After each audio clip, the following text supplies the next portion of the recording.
Umewahi kulia kisa mapenzi? Ndio. Ilikuwaje? Nilikuwa tu ni siku nilimpigia simu, nilikuwa na hasira zangu. Nilikuta ameshtrikiwa na mdada nini Snapchat, kwa hiyo nilikuwa na hasira. Nilivumilia, alafu nikaja sasa the next day nikaja nikamwambia tuachane, maana siwezi kutolerate ujinga. Mtu anakustrikiaje vile anakatika katika ni nini? Akaniambia sio, hata hajafungua, yani ndo mtu kamtumia. Nikamwambia tuachane like 2 hours, na vipi tuachane. Akaja akakubali. Akubali. Yeah, alipokubali siku expect kama atakubali. Kwa hiyo niliumia sasa, nikaona this shit is real. Nikaanza kulia mpaka akaja akaniomba msamaha, akaisha. Endelea. Na kalo bado mpote?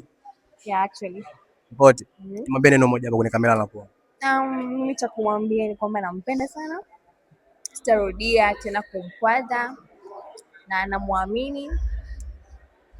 Yeah, hicho. Na mimi naye nakupenda. Ananipenda 100%. Kweli? Yeah.